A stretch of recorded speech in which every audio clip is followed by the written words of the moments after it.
Shekhawati live धड़कन शेखावाटी की।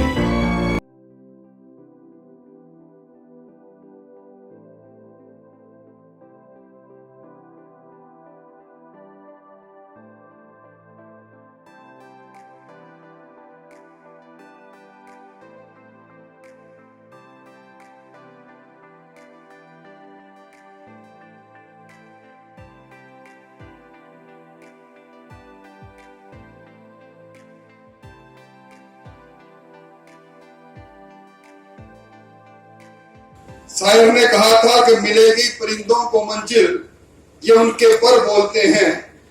मिलेंगे परिंदों को मंजिल, ये उनके पर बोलते हैं।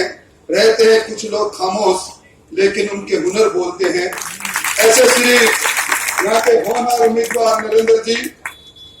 हमारे यहाँ शेखावाटी में तापमान बढ़ता जा रहा है, पीने के पानी के लिए हाहाकार मचा है, और इन सब के बीच में तबादला उद्योग चलाकर बड़े सोपाओ इस जिले के अंदर मुझे कहने में संकोच नहीं, थाने की नीलामी हो रही है, कचहरी की नीलामी हो रही है। किस प्रकार का है कानून व्यवस्था छिन भिन हो गई। इसलिए वोट की चोट से हमें उस जो वादा पूर्ववर्ती सरकार कांग्रेस ने किया, उनको सबक सिखाना है। अभी आपने कांग्रेस पार्टी के नेता, मैं आज अखबार में पढ़ रहा था, हमारे मुख्यमंत्री अशोक गहलोत जी बयान दे रहे हैं कि पाकिस्तान ने भी एयर स्ट्राइक किया, उसकी बात कोई नहीं बोलता। उन्होंने दूसरा बयान यह दिया कि देश के राष्ट्रपति के पद पर कोविंद साहब को बैठाकर भारतीय जनता पार्टी ने वोट की राजनीति की। मैं समझता हूं संवैधानिक पदों पर बैठे वाले लोगों पर एक मुख्यमंत्री इस प्रकार की टिप्पणी कर दे और पाकिस्तान के प्रवक्ता के रूप में बोलना प्रारंभ कर दे, इससे बुरी बात हो नहीं सकती। पर इसलिए है, आज जब हम आ रहे थे एक बड़ा सा पोस्टर लगा, अब न्याय होगा। अरे 5 दशक तक आपने राज किया, इंदिरा गांधी ने राज किया, राजीव गांधी ने राज किया, सोनिया जी आपने पिछले दरवाजे से राज किया। आज आपकी चौथी पीढ़ी है। 5 दशक तक आपने इस देश में शासन किया। आपको गरीब याद नहीं आया, आपको न्याय याद नहीं आया, अब आपको न्याय याद आया है। और आपकी यूपीए की सरकार ने किस प्रकार इस देश के मान और सम्मान को विश्व में पहुंचाया था। लोग कहते थे दुनिया के अंदर भ्रष्ट देशों के अंदर कोई देश है तो हिंदुस्तान का देश है।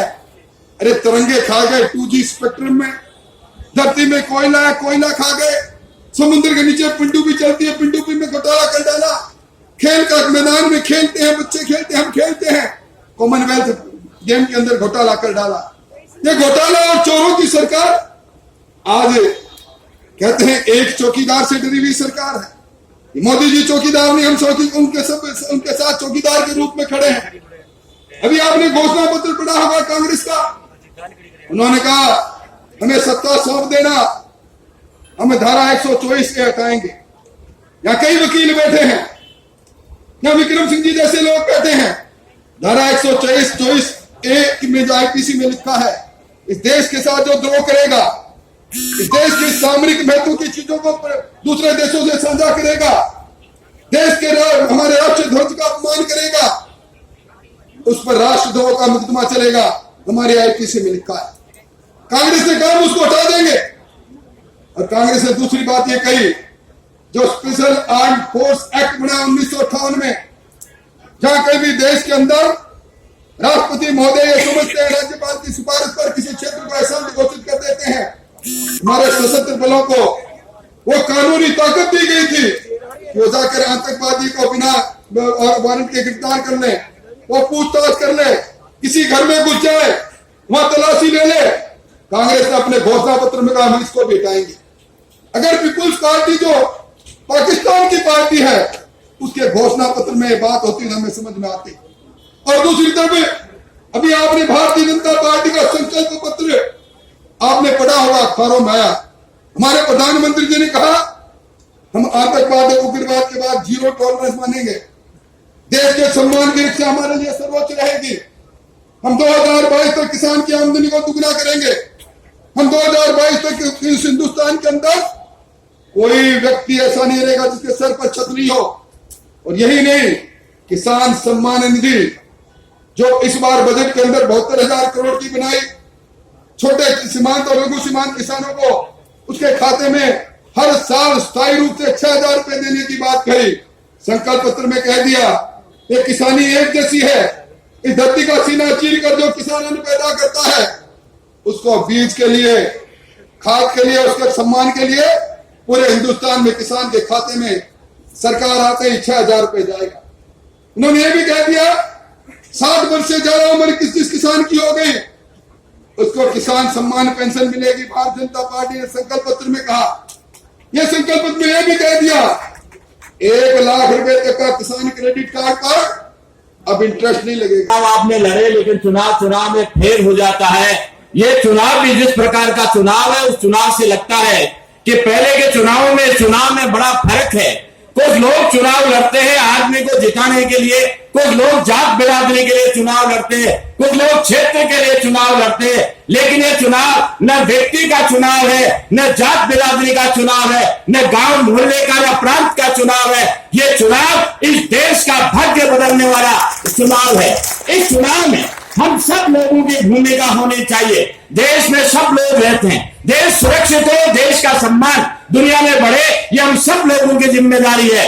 और इस दृष्टि से मैं कहना चाहूंगा कि भारतीय जनता पार्टी की सरकार जब पूर्ण बहुमत के साथ दिल्ली में बनी उस समय लोगों को लगा था कि ऐसा कुछ होना चाहिए जो आज तक नहीं हुआ।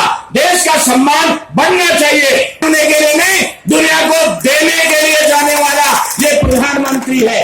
और दुनिया को देने वाला प्रधानमंत्री जिसने साबित कर दिया कि हिंदुस्तान में आज भी वो ताकत है।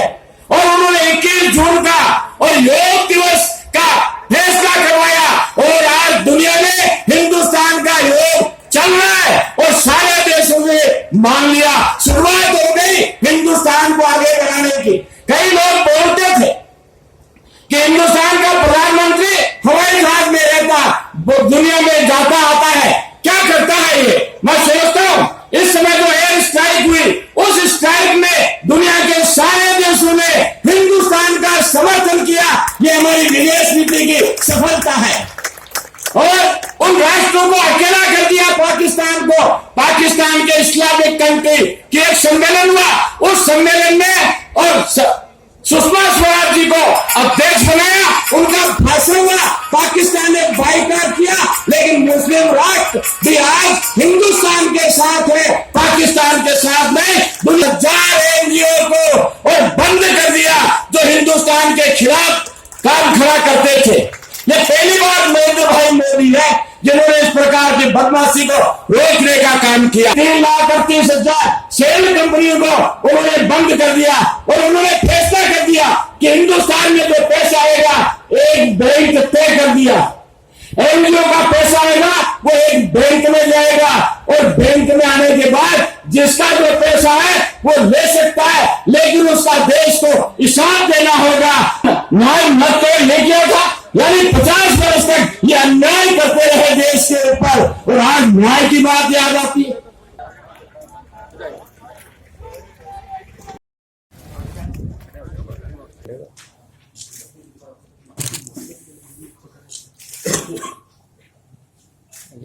थोड़ा सा हमारी पार्टी से पहले से लगे हुए हैं, पहले से 5 साल लगातार ही करते रहते हैं। हम तो जीतने के बाद दूसरा चुनाव चालू कर देते